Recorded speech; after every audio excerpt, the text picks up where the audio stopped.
welcome back, everyone, to the Pat Flynn Show. Here once again with legendary strength coach, according to Men's Health magazine and others, Dan John. And good to see you as always, Dan. How has life post Olympic lifting competition been for you? What's training looking like? So this last week, in fact, even up to yesterday, I just kind of went back to one day of lots of pressing, then a good walk. The next day, buns and guns and a good walk. This weekend, I got in some good hikes. I think I walked probably in the 2 days, Saturday and Sunday. I must have been around 10 miles. And today's weigh-in was 221, which is a whole pound over what I weighed in. So that's a good sign. It means that I'm maintaining that weight, which is great. Which is in the past, I would weigh 273 on Thursday, 110 kilos, 242 and a half on Saturday. Monday, I'd be, 265, Mm-hmm. and that's just not a healthy way to live your life. I am still kind of wondering if I should drop to the weight down to the 96 kilo category, which is, 211-ish for this next meet. And it's important that my family agrees with that because you can be kind of a miserable bastard. Not me, but but other people. No, it's called that hangry phenomenon. No, me? No, I'm wonderful. Mary Poppins calls me and says, Danny, practically perfect in every way. I guess when I did the velocity diet, my daughter Kelly still jokes about, oh yeah, Dad, you were just an asshole. Oh, thank you, dear. Mm-hmm. To Yeah. be expected, and it never said that the diet would make you happy. It just said it would make you lean. Well, and expectations, right? Always about managing expectations. That's something that you say that I just finished that goals course for it's available at danjohnuniversity.com, folks, $30. It's and one of the things I don't do well enough on goal setting workshops because I don't like it, but I need to do it more.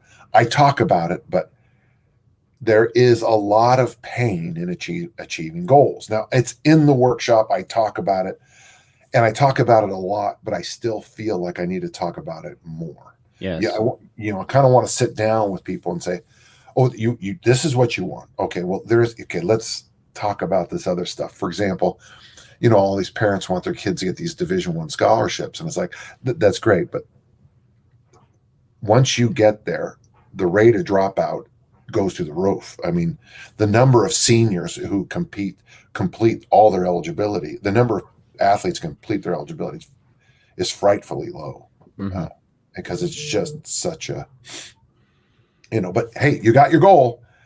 And now guess what? Yes. And when you decide to lose a lot of body weight, you get your goal. But, I got to tell you, man, last night our trivia team, again, tied for second.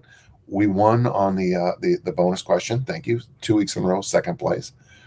But I'll be sitting there in the bar and watching people imbibe, and I'm like, I can't. I gotta keep this weight down so I can lift. And it's like, whoa is Patrick. Right. Yeah. Would you please say woe to you? Woe to Dan John and woe to me. It's an important consideration. And by the way, gentle listeners who are on the stream, thank you for tuning in. Chime in the comments. Let us know where you're tuning in from and what, if anything, you're drinking right now. But to your point, Dan, when it comes to goals, it's not often people think about what they have to give, right? Okay, I had this goal. I have to give X number of minutes in the gym, X number of days a week. But they don't often think enough about what they have to give up, right?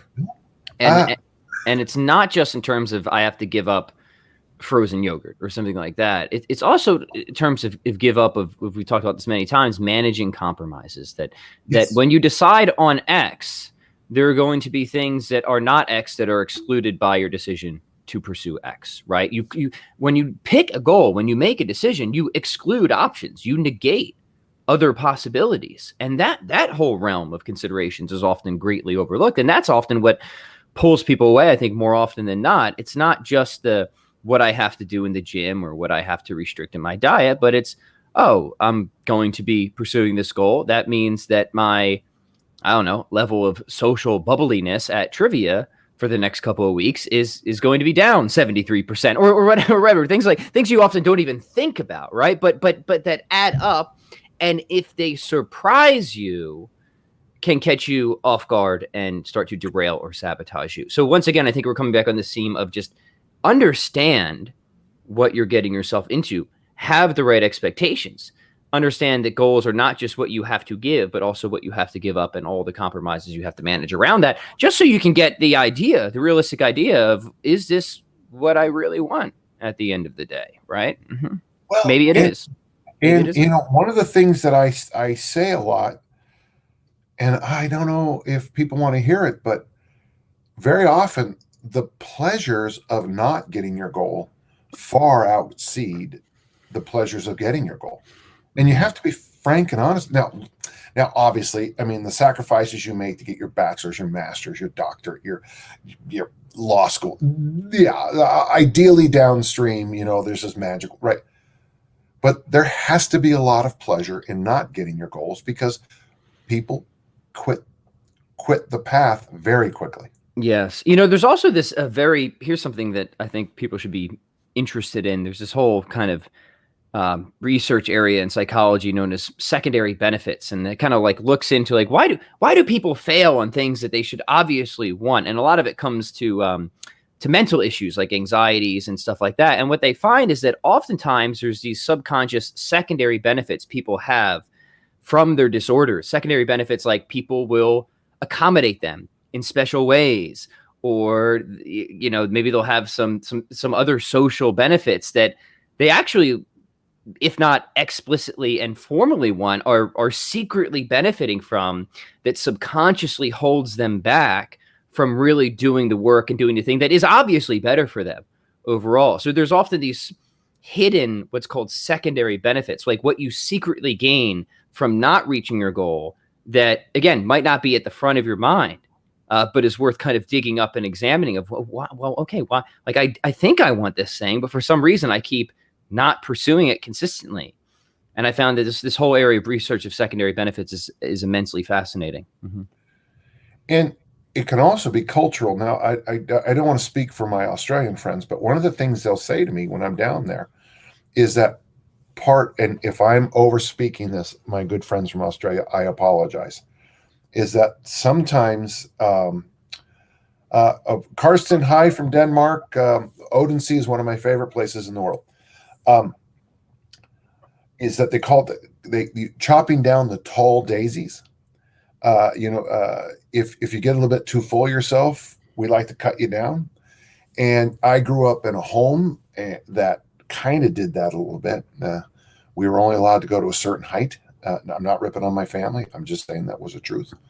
The one thing, though, I got to say, and I've talked to many of my neighbors from Francisco Terrace, and they've all said that the one thing about me is that they all kind of just said, yeah, well, Danny's different. And they always allowed me to, like, when I would go throw the discus, I would have 20 neighborhood people, helping me return it. So, yeah. Right. So, yeah, I think this is fab. Yeah. Something to think about, gentle listeners. So check this out, Dan. As I was preparing this stream, and we know we prepare almost nothing for this stream, but I was perusing some of your old articles, and I came across this one. So look at this. This is the fancy technology we have now. We can bring things up on the screen. But for people who are listening and not watching, Dan has an article from many years past. What is that? 2018? Not too long ago, I guess. Or no, that's got to be a reprint. Oh, okay. This is an old one. It's called The Best Training Method You're Not Using. And I thought it was a great article. You talk about, here, let's let the cat out of the bag. It's ladders. It's ladder training, right? So we're not going to keep you guys in suspense for long. We're going to talk more about the details here. Dan, I don't know if we want to, and I thought you gave some really kind of great insights in this article, because one, you talk about what the use of what the utility of ladder training is in general, but then you get different ways of using ladders. You use the basic ladders, your strength ladders. You have ladders for pressing and squats. Specifically, you have ladders for hypertrophy. You have whole body workout ladders, and you have these kind of sets of rules for how to, which we always love. We love rules and principles to give people general frameworks. Give us, if you don't mind, Dan, a little bit of background here of this article. I'd love to explore ladder training with you. Obviously, I'm with you. I think it's an awesome training method, highly underutilized. That's why I said method you're probably not using. Now, we know our listeners are different. They might already be using it, but let's explore this topic if you don't mind. Well, it is probably one of the more well, I've actually had to ask people who, some of these weightlifting historians just to double check what I'm about to say. But the standard thing in the beginning was you picked up a bar and you did as many reps as you could. And over time, you just built up as many reps as you could. And that was so. And then you would move you do one set, get the reps, write it down, move to the next exercise, get the reps, write it down. If you look at some of the original York barbell courses, some of the courses from just Bosco's courses, it was one set. You'd clean and press one set. You'd curl one set. You would press one set. And on day 1, I do 8. Day 10, I do 12. And pretty soon the barbell became unusable. And it wasn't until DeLorme that we got into this concept that we now would consider sets and reps. Fine.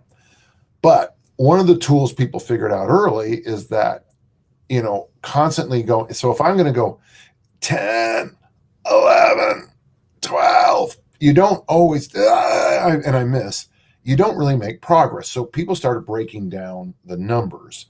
And then people started to figure out, especially in certain exercises like pull-ups, presses, and squats, those would be the big 3 that I think help the most.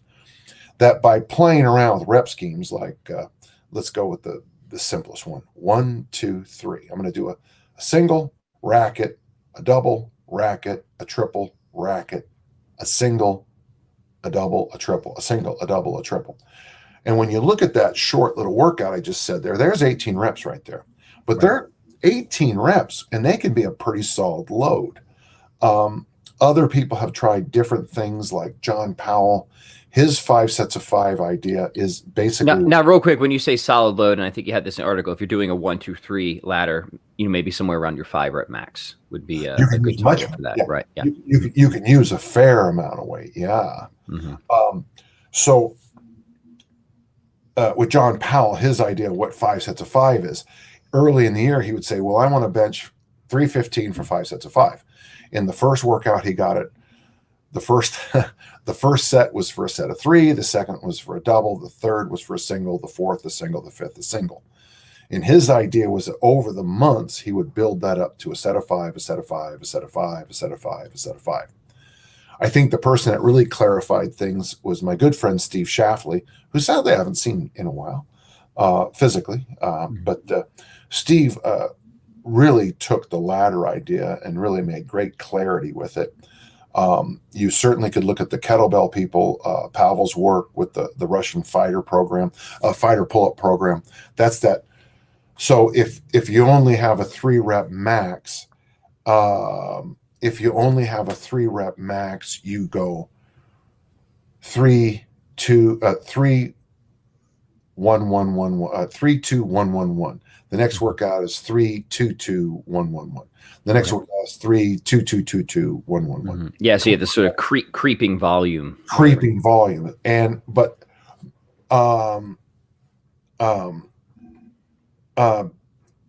But what sorry, I'm getting all kinds of texts. I apologize. No worries. My it's my daughters, which is fine. And I only look at my daughters, as you know. Gosh, we got people from Phoenix. We got people from India. Hello from Ohio to Noah. Hello, hi from Poland. Anthony is driving with Poland. Dobra. That's good. But he's only texting at the red light. Well, eyes on the road, good sir. Eyes on the road. And Steve is the one that really came up with what I would consider modern ladder work. My simple contribution was when I realized that 1s and 4s were practically worthless doing ladders. And I slid things to what I call 2, 3, 5. So a set, if you want to do a 5 sets of 5 with more load, one of the ways we do it is 2, 3, 5, 2, 3, 5, 2, 3. That's the same as 5 sets of 5, but you can have more load on there. Yeah. Uh-huh. And for press, squat, and squat, I think most people do better going a set of 2, a set of 3, a set of 5. For pull-ups, for whatever reason, we would seem to go better a set of 5, a set of 3, a set of 2. Right. So there's two different ways to do ladders. Pavel's rite of passage, probably it was the first time I had ever read in print a review of ladders. That stuff had to get cleaned up a little bit because the book, and I think it's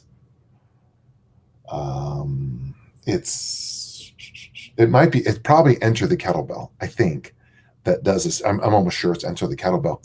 But once he gets to this most important of all programs, it gets a little bit.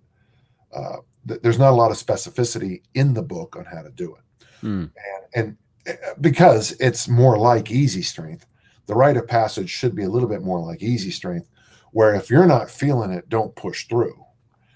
Sadly, no offense, gentle listeners, the bulk of you won't be able to do that. You won't be able to go by feel.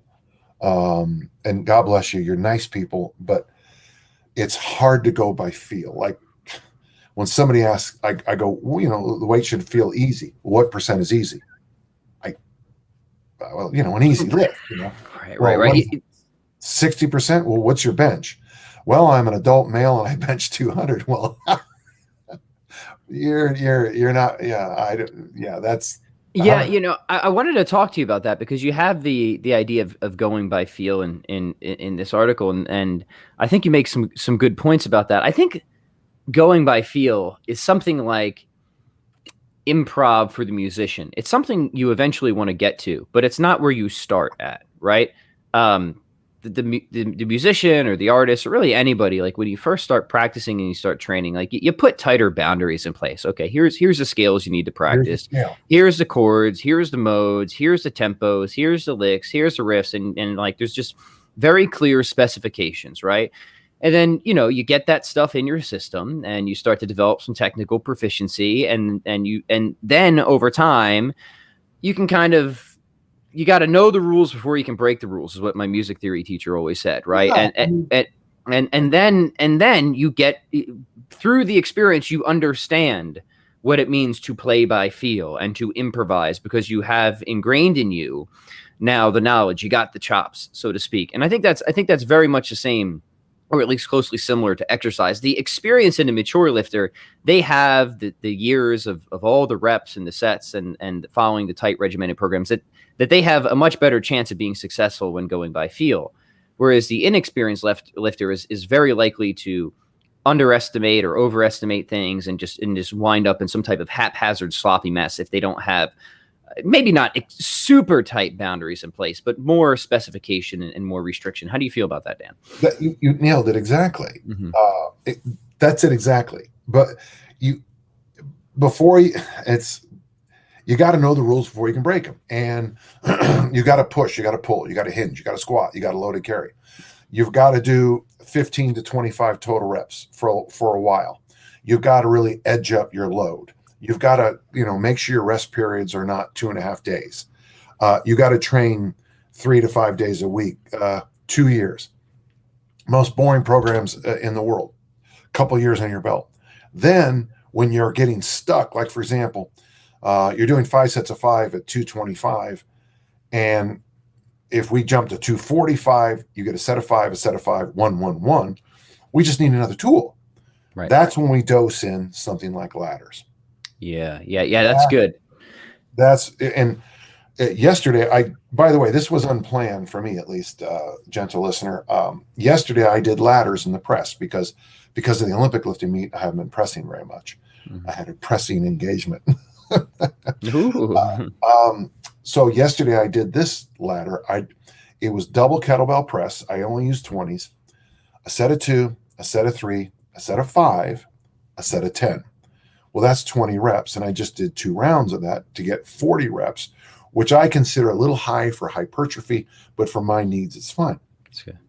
After the set and again, the more experienced lifter, you're going to probably, all things equal, need a little bit more volume for hypertrophy than somebody who's just starting out, right? Yeah. Mm-hmm. Well, and I'm actually getting concerned about my shoulder mass a little bit. All the Olympic lifting is great for me, but I don't want to lose my shoulders because they're so important to me in life. But when I finish that set of 10, which is even with just 20s is still hard. Right. I put the weight down. A set of 2 is nothing. So I'm lifting that set of 2 very quickly. I was going to say, do you come back in on that set of 2 pretty hot after the set of 10? Yeah, I mean, it's right. Yeah. So it almost functions as a sort of pseudo drop set then, probably for you. It is. That is that's a nice way to think about ladders, really. And when I get the set of 2 and I put it down, it's like, why did I just do 2? And I do the set of 3. And honestly, the set of 3 doesn't have any hit. And the set of 5 is, okay, yeah, that was okay. I'll rest, nail the set of 10, and here it's time for 2. Yeah, and that's cool because if the focus is hypertrophy, then kind of working the ladder like that pseudo drop set with the less rest when you jump from, I guess, or leap back down from the higher to lower reps. Yeah. Like quickly from 10 to 2, and then pretty quickly from 2 to 3. And then you'll probably need a little bit more rest between 3 to 5, and then obviously significantly more between 5 to 10, but then quickly back to 2 again, quickly. So you have this kind of like staggered tempo, but that makes a lot of sense for the goal, which of course is the hypertrophy effect or something like that. I like that. By the way, gentle listeners, real quick, do us a favor if you're live, like, comment, send your questions in. We'll be doing Q&A here at the end. Hit the heart button and all that stuff. So yeah, continue, Dan. This is good stuff. Mm-hmm. I have done 100 double kettlebell presses a lot of times, not an infinite number, not a million, but a lot of times with 2, 3, 5, 10. And all you have to do is that you just have to do that 5 times. That sounds like a lot, but what's weird is I can do the 2, 3, 5, 10, 5 rounds of it. While everybody else in the gym is like they're doing like something like buns. They'll be doing hip thrust, deficit deadlift, goblet squat, ab wheel, 2 rounds. While they're doing 2 rounds of that, I've gotten 100 reps in. Sure. We're talking about it. It goes fast, and again, it's just 20s. It's not 48s. It's not 290 or 300, but when I go to breakfast that morning and I'm wearing my shirt, the seams are popping. I feel good. My triceps, my ab wall, my butt, everything feels like I'm on the right track. So ladders for strength would work very well. I think for a recreational lifter, I'm not sure would help at the Olympic level, though it's a tool for the toolkit. I think for hypertrophy, it's outstanding for the typical listener. If you're on some kind of intelligent way of eating, you might even find there's value in the fat loss program for this. I mean, if you want to be a badass, double kettlebell front squat, 2, 3, 5, 10 times 5. And call me the next day. I hope you eat your fiber. Right. Yeah. All right. Let's talk about some of these rules that you have in this article. By the way, I have linked the article in the show notes if anyone wants to read the specimen for yourself. There's one thing I saw here that I wanted to pick out. Where was it?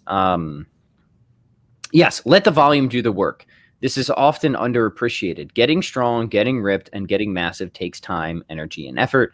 With strength, you need lots of clean reps with crisp technique to teach the nervous system eventually how to lift massive loads. That is absolutely correct, right? Let the volume do the work for the strength specifically. If you want hypertrophy, you might want to focus more on density, but we know for strength that volume is one of the critical variables. I don't know if you wanted to expand on that at all, Dan, but that one stood out to me as worthy of reminder. Mm-hmm. I'm just finishing up that new course on programming for the general population. Okay. And one of the things that I have this one part where I give my 10 commandments of the basics of programming. And number 1 is volume before intensity. Mm-hmm. And that is just a rule that I've had for well, it's not, I mean, not everybody has that rule, but the idea of you want to build, I mean, it's not, you know, I remember back in the aughts, in the first part of the millennium, what I'm about to tell you was kind of poked fun at, and it bothered me because, well, the Soviets don't do that. Well, yeah, well, the Soviets don't exist anymore, so shut up. But this idea that you build a massive base, then you build a volume, base of volume, and then build the intensity on top of it. And, you know, some people look at it and say, well, that's just not the way the elites train now. Yeah, it's not the way the elites train now, but when they were little, they did. When they were starting off, they did. You've got to get volume in at some level. Now, well, I mean, I haven't bench pressed. I couldn't tell you the last time I laid down on a bench and benched. But even though I'm going to pay a high price for it 2 days later, I probably can bench more than most people you'll ever meet without benching in literally decades. Because you have the volume. I know how to do it. I mean, I'm gonna lay down. I'm gonna make this platform with my hips and my legs. I'm gonna squeeze my lats up. I'm gonna use my lats to bounce my triceps off. And I'm not bragging. I'm just saying I got the volume. You've been there. You've done that. And this is, again, this should almost be so obviously true that it perhaps is almost trivial, right? But yes, intensity matters at least some of the time. But what really matters is you get the reps in. I'll go back to music, as I always do. Like, all things equal, you will be a better musician if you practice every day for 30 minutes a day. And some of those sessions are intense, you know, in terms of the technical stuff that you're learning, but other ones could be pretty easy, versus just one 2-hour session on the weekends where you just try to do the most intense technical stuff. Yeah, you could, right? No, like the former approach will do much more to make it, to build those mind muscle connections, the fine tuning connections, especially the fine precision movements that you need for music. But same thing with exercise generally, right? Strength is really about neuromuscular efficiency. So we want to take advantage of letting the accumulation of reps, the overall volume, do the work to pattern the movements.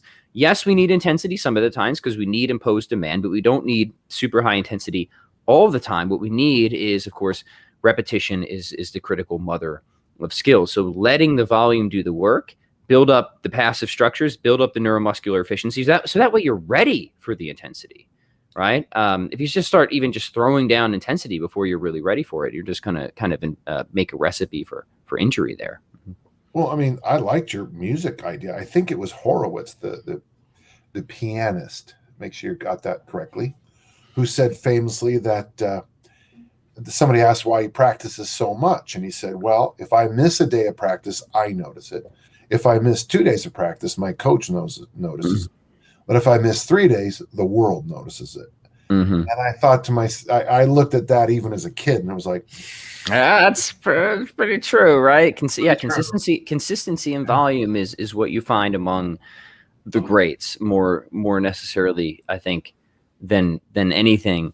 And when it comes to, I just had a thought just completely fly out of my head. It was related. It was related to music, and it's just one of those mornings. You continue; it'll come back to me. I ran out of coffee. That's the problem. We're beating ladders to death, and I guess no, we're not. So ladders is one of those things that I would keep in my ready toolbox for anybody. You know, we're getting all kinds of questions about this and that, and somebody asked about 30 for 30 for 30 and all this. Yeah, we'll take questions here in like 2 minutes, guys. So send in whatever you have, and we'll jam around. But Patrick, you know, what you'll notice with a lot of my stuff is that I'm always going to come back to the fundamentals, the basics. So I'm going to keep bringing you back to, what did you call them? Is it when you practice your scales? I'm going to be the guy who insists that you practice your scales. Push, pull, hinge, squat, loaded carry, 15 to 25 total reps, appropriate load, appropriate rest periods. Did you eat your vegetables? Did you drink water? Good. Having said that, 3 weeks later, we're struggling in one of your movements, and so instead of but I'm not going to throw. So we're going to say you're struggling in the pull-up. Okay, I'm not going to throw out. We're making progress on the push, the hinge, the squat, and we're doing great on loaded carries. Right. But with the pull, we might go into ladders, or we might do extra hanging, or we might. So what happens, I think sometimes people miss, is that the art and science of coaching is to, if one thing's struggling, you adapt and change the thing that's struggling, and Right. you try as best you can. You want to, Yes, you fill up the flat tire. By the yes. way, I remember the thing I wanted to say. Let Oh, me go get ahead. in real quick. Yeah. Because you talked about it with bench pressing. Even though you haven't bench pressed in a while, you can probably bench more than most anybody. And certainly I don't doubt that, right? Because you've gotten the reps in, you've had the volume.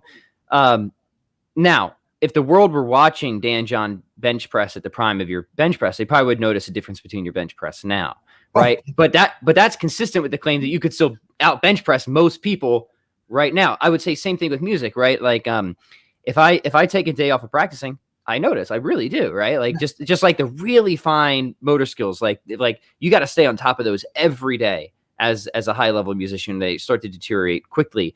If I take 2 days off, coach notices. If I took 3 days off, the world would notice if the world was watching me every day, which they're definitely not, right? I got like 7 fans on my SoundCloud account. So my 7 fans in the world would notice, right? However, even if I took 3 years off of the guitar, chances are, even after 3 years not playing guitar, I'm going to come back and I'm still going to play guitar better than most anybody, right? that, Because yeah, I have 20 years of playing the guitar volume. So there's like some certain baseline that's just like, unless you give me a lobotomy, it's like, it's just never going to go away. Right. yeah. And I didn't bench press from basically the day I graduated from high school. I don't think I bench pressed again until my senior year, and only did that to help because a couple of guys in the football team had got drafted in the NFL, and I was helping them. So I was helping them learn to clean because at the Utah State at the time, the football program didn't clean. Yeah, good plan.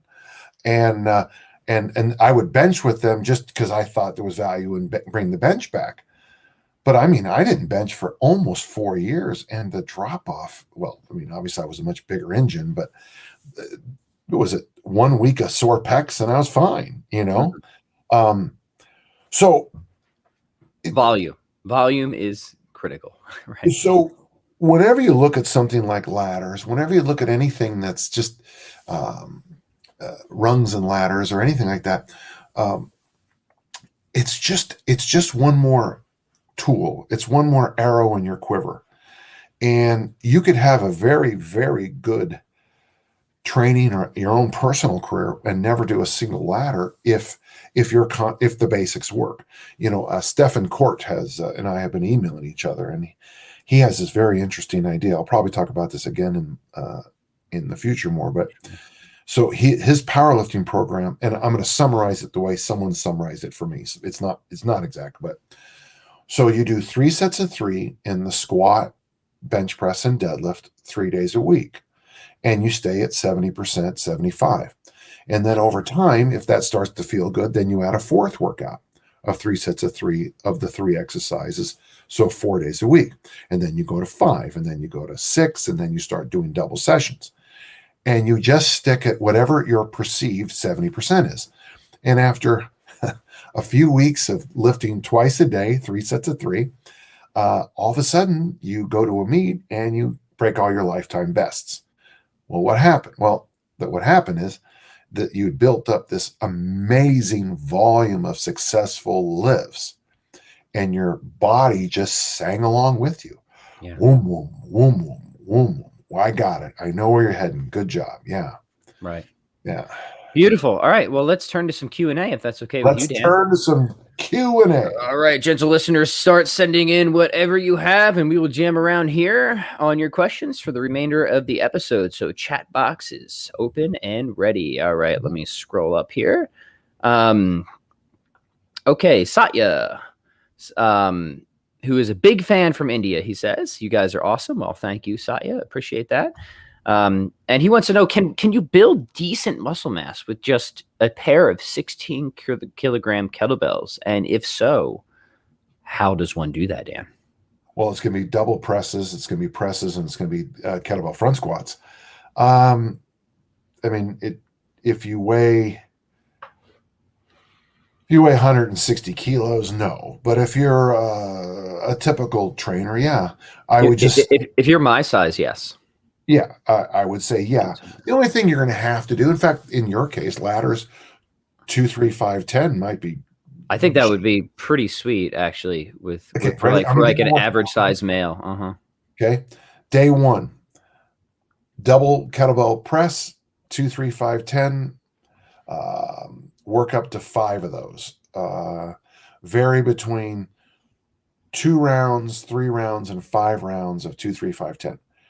Day 2, kettlebell front squats, 2, 3, 5, 10.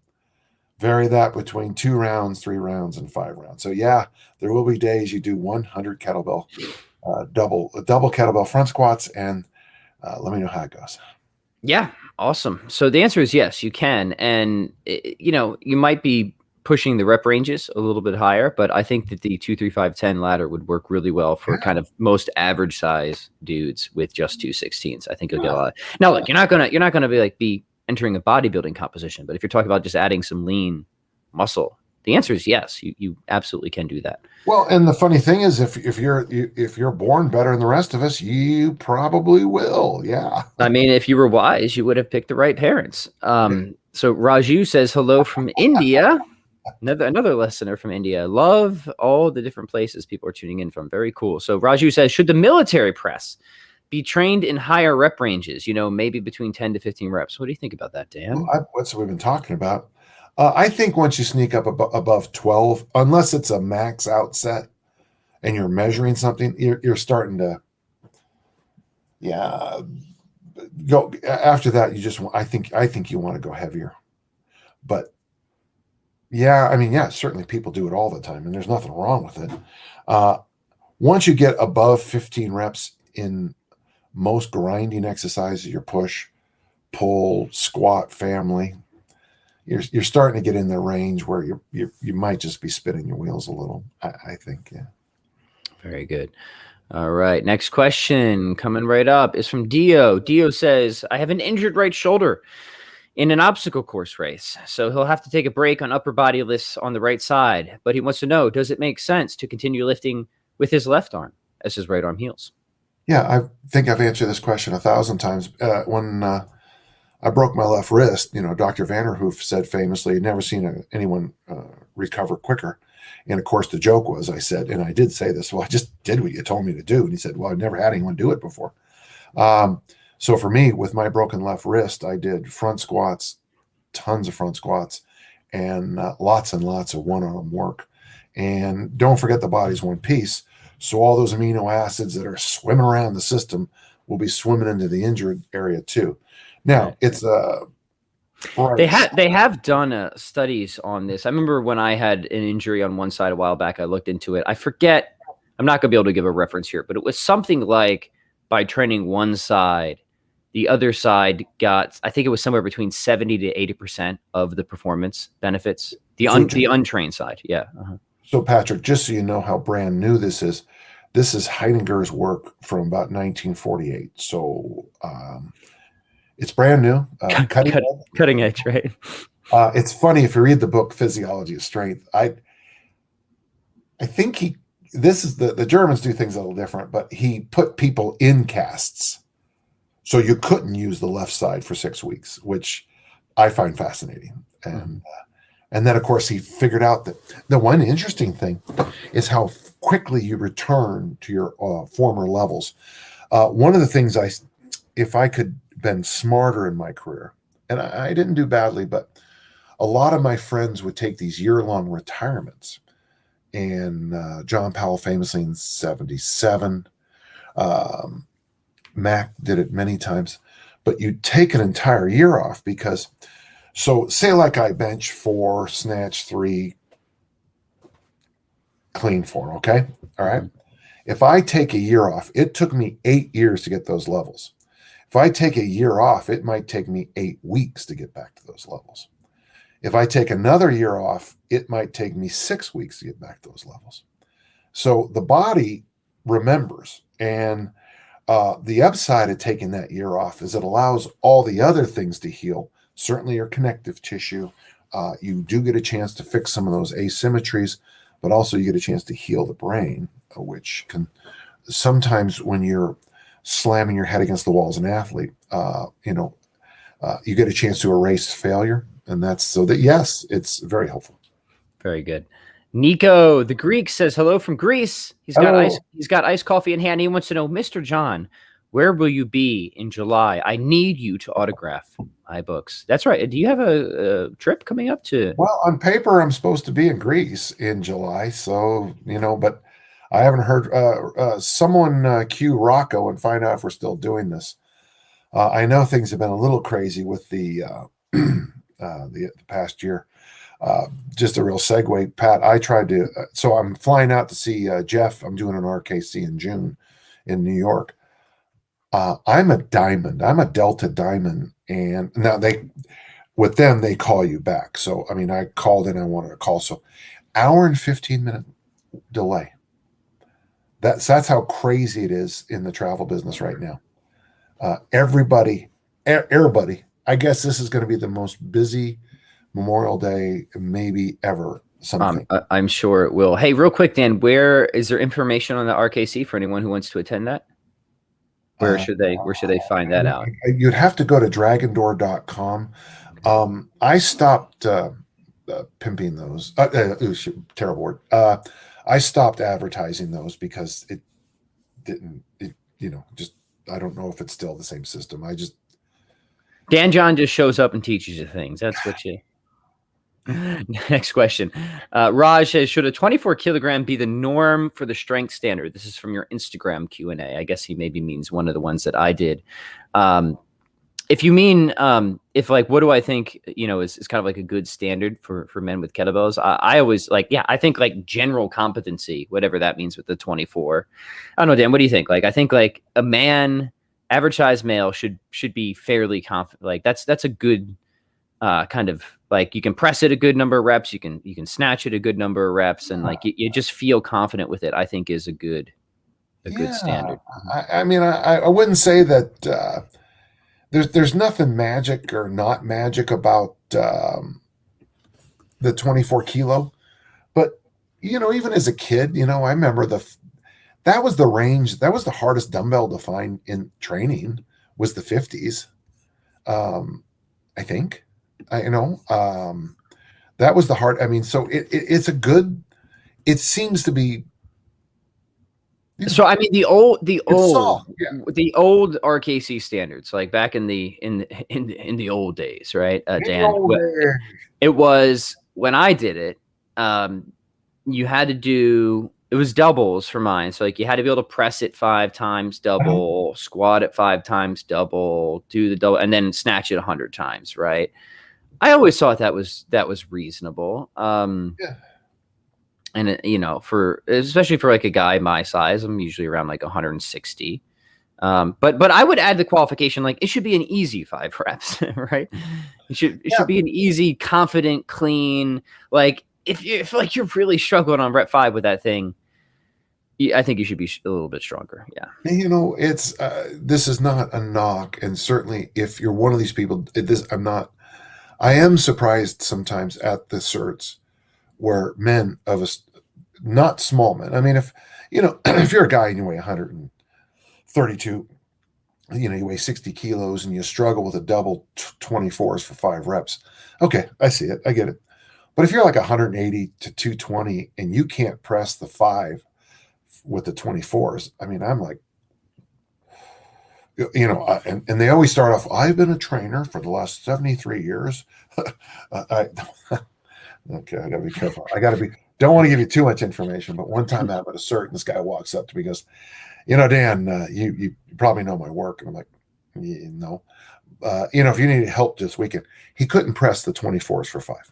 Right. And people go back and forth on the snatch test. No, I don't think being able to snatch a 24 kilogram for 100 reps guarantees that you're a good coach. I don't think anybody has ever thought that, but it does tell me at least that you cared to some degree about this. To prepare yourself. Yeah. That's it right there. And that means something. That means something, right? Mm-hmm. And you will learn something from that should transfer over to your coaching abilities going through that process. You have to learn something about the technique. You have to train your for most people, most of the time, just snatching 24 over your head for 100 reps isn't something that's just going to come automatically, even with general physical preparedness, right? There's still going to typically have to be some specific preparation for that. Something, yeah. Right.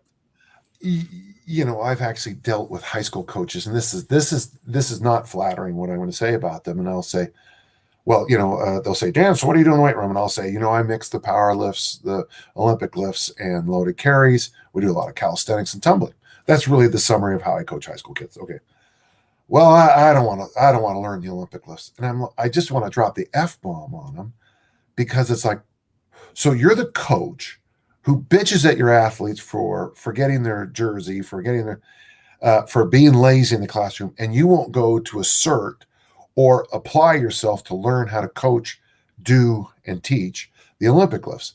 I mean, if you have a intellectual decision that the Olympic lifts, we don't have the space, we don't have the resources, got it, I'm with you. But if it's just your damn laziness, you know, get the hell out of this career. I don't know what that point was made. Oh, I know what. To that, I would say amen, yes. What was that? And I would say amen to that, Dan, yes. Yeah. I mean, you know, if I've said this many times, and I know I'm one of the few coaches who can actually say this, I've never had an athlete do something that I have not done very often recently. You know, I mean, when I say Olympic lift, you know, you can look at videos of me in the platform, you know, within 10 days ago, I was on a platform, you know. So when I say Olympic lift, you know, follow me, you know. Next question. Andrew says, what would a 30 for 30 for 30 look like for a military guy? Same it would look like for everybody else. I would suggest generally, I mean, quick background for those who are new to this. What is the? Oh, that's my good friend Gernot. Hello, Gernot. His training program. He was a great German discus thrower. Now he's a very successful business owner in Germany of gyms, and his program is basically 30 seconds of lifting, 30 seconds of rest for 30 minutes. And it doesn't look like much until you actually, as always, do it. So you can pick a push, a pull, a hinge, a squat, a loaded carry. And I would suggest that order. So push for 30 seconds, rest. Pull for 30 seconds, rest. Squat for 30, hinge for 30, do farmer walks for 30. Okay. And just keep doing that. I like to mix swings in between those, which makes it even more interesting. If you go to my YouTube channel, I have a couple examples of it. So I don't want to get too specific, but really, there's just type in my name, Andrew, and type in 30/30, and you'll get 5 massive articles on it. And I'm sure we've done at least 2 episodes on that. So if you just search through the podcast archive 30 for 30, you'll find some detailed discussions offering different ideas on that as well. My coffee has turned to ice. Yeah, and I keep looking at the sad emptiness of my coffee cup. I need to do better coffee prep before our conversations. It runs out too quickly. Anthony says, what would be the best way to stretch after high volume snatching? Olympic lifting or kettlebell? I'm guessing kettlebell. Oh, I could be wrong. I mean, I don't stretch after kettlebells, but I don't. Yeah, I would just not go sit down right away. Yeah, go for a walk or something like that, right? Yeah, I don't. In fact, the walk. Actually, I mean, you could stretch, but just be easy because your hamstrings are just going to be like so pissed. To be honest with you, I think the best stretch is a walk. If you read Stu McGill's work, you know how this action of walking, that spiral, is great. I mean, that's what unbinds me. I mean, not only do I lose weight doing this Olympic lifting followed by walking, I feel great. You know, yeah. I mean, I know I look like a Dolce & Gabbana model right now, and I really appreciate it. You do? It's shocking. In fact, I'll be sitting there with my shirt off and just my jeans and barefoot, standing next to a mall, and people will say, "Are you a Dolce & Gabbana model?" And I'll say, "Yes." Yes, I am. but I think walking is Yeah. not only good for burning off those free fatty acids, it's also good for the spinal health. Yeah, I agree. And just don't make the mistake that Pat has done too often of like going from a crazy number of swings of snatches to like sitting computer work immediately. That's when things that's when things don't feel so good the next day. So try and like keep some activity in afterwards. It's funny how the sitting after lifting is so bad for you. It really it's just not a good combination. So good question though. Also, Raj is following up on the previous question. Should the 24 kilogram be the standard for strength and cardio, like snatching? I can perform all those standards using a 20 kilogram. Again, inspired by the Instagram Q&A. So I do a lot of Q&A on Instagram, so I don't always remember the specific stuff that's sent in. I don't know. I would say part of that is just going to depend on your size and weight and stuff like that. Dan, what do you think?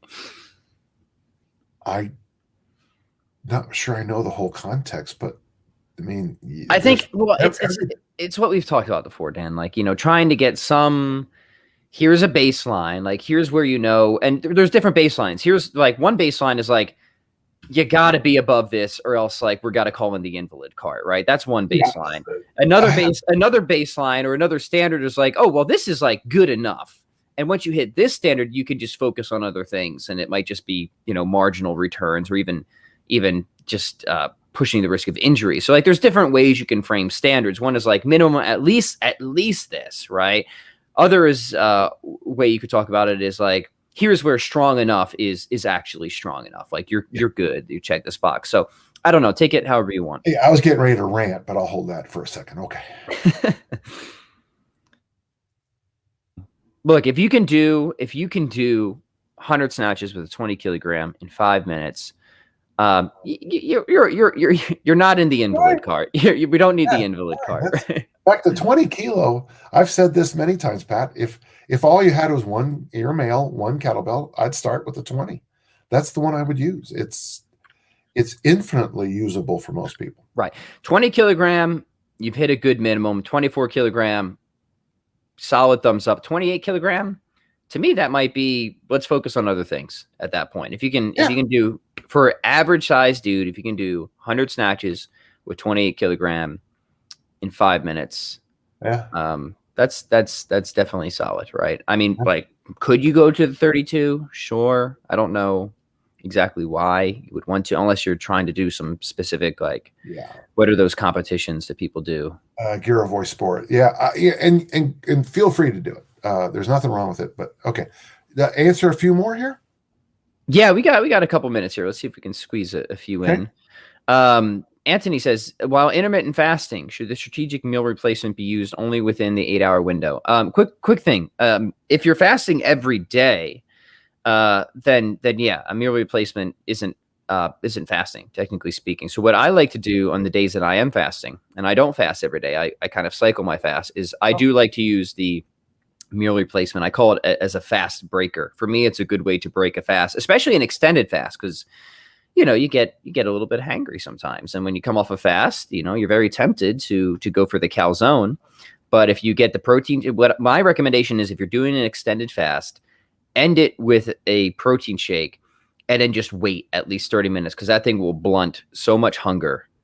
I find that that's a very effective strategy. So yes, if you're not fasting every day, then I my first meal, whenever that is, will typically just be a protein shake anyways. And that's more just convenience than anything. Okay. And I was doing that for a while. I have moved now to this concoction that the Korean fermented cabbage called kimchi.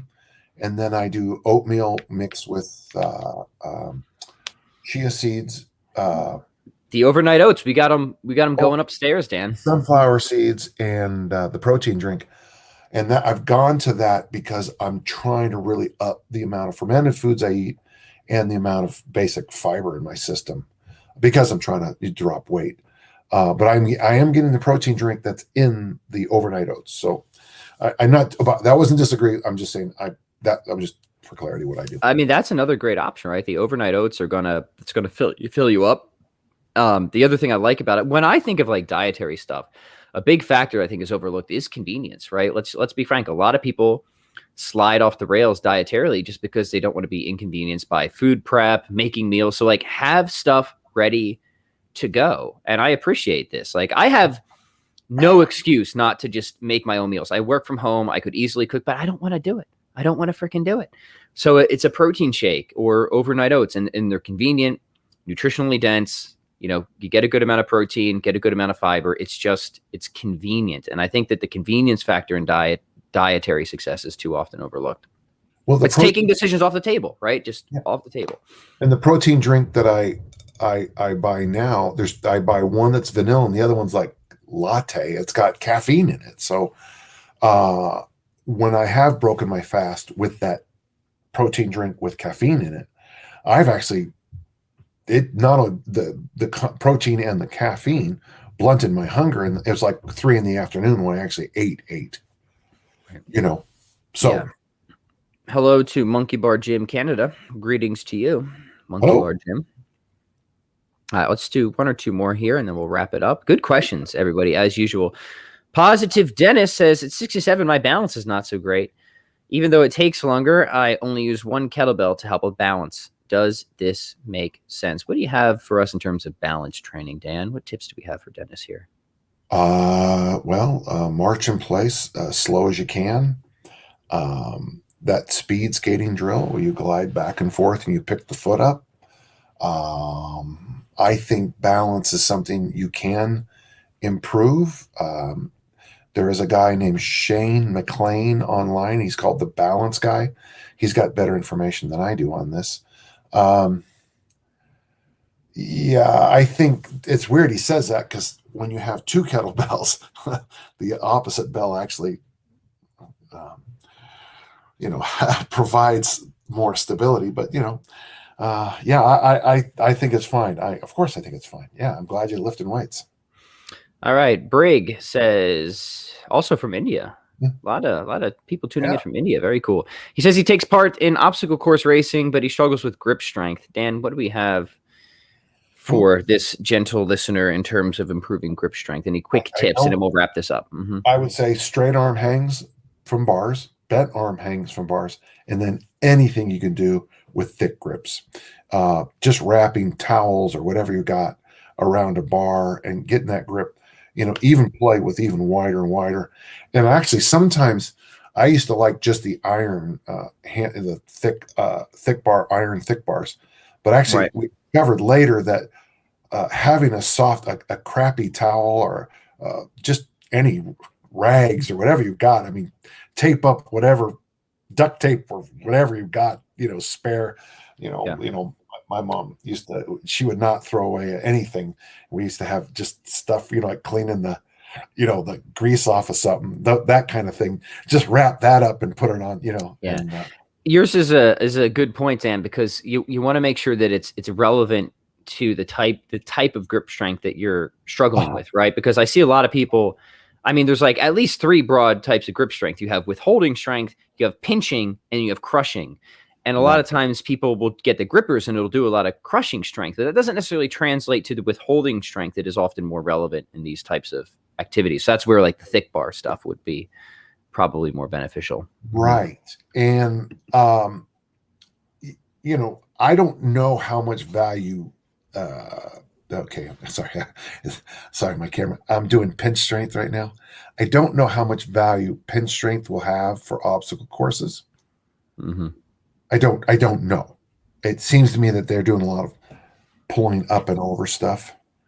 The one thing you probably also want to do is suitcase carries and try to go really far with them to build up your grip endurance. So there you go. $1 million worth of information, 2 minutes. There you go.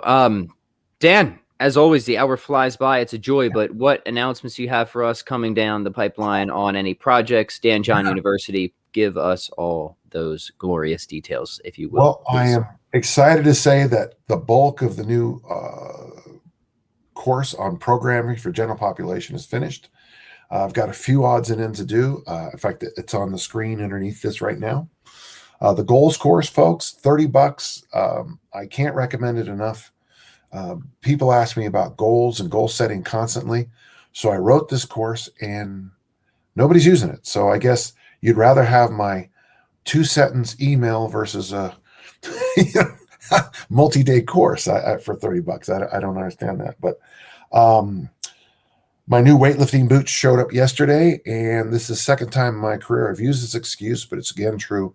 My old weightlifting boots with the extended heel were destroying my pole because I was so far out of my toes. I put on the new boots yesterday, and I just can't get over how much better my snatch technique was. It was light weights, I know, but you know what you know. You know what you know. You know what you know. I want to finish with this comment here. Briggs says, "Thank you, Dan John. You are a huge inspiration. Indeed. Thank you. Indeed you are, Dan, and we always appreciate your time here. So check out Dan John University. Anything else you wanted to mention real quick, Dan? Sorry. In terms of a project. Oh, well, real quick. How's the book of Pavel coming along, by the way? I haven't asked for an update on that we seem to have slowed down a little bit. I don't know what's happened. We just seem to have come to a slow, but the nice thing is this, young Patrick, I have a whole bunch of crystal clear chapters and points I wanted to make. I'm actually thinking of talking to Brian and Larry. If this project doesn't move on, take the bonus course, the programming course, and all the new easy strength stuff and slap it into a book. Excellent. Awesome. Well, maybe that's something we can. One final thing. This week's Wandering Weights ends an era. I finished The Sword and the Stone. It is sneaking up. We're sneaking up on 250,000 words that I've written on it, and it's a 4-year project where every week I took out this copy of the book and other copies all throughout the house, all the various variations, and I retyped paragraphs and then made comments on it. And I finished it this week. I'm going to take a few weeks off, and then I'm going to think about what to do with the materials. Probably nothing. I just did it because I loved it. But I finished. At the very least, you could republish it, because I imagine it's in the public domain now with your commentary. Could you republish it with your commentary? That'd be an interesting thing to do. I'm sure I'll get in trouble with somebody. But it, I would certainly, I mean, whatever. As a teacher, I have a lot more leeway on certain things on commentaries. But it was just anytime someone, gentle listener, I've got to pat myself on the back. I'm doing this because I decided over 4 years ago to rewrite, type an entire book and make commentary on it. And I finished it. And it's a lunatic thing. It was tilting windmills, but I'm very proud of it. That is quite the accomplishment. That's very cool. Thank you. Awesome. Well, Dan John, a pleasure as always. Will we see you again same time next week? Same bat time. Same bat channel. Thank you for tuning in, gentle listeners, and we will catch you next time. Adios. Take care. Bye-bye.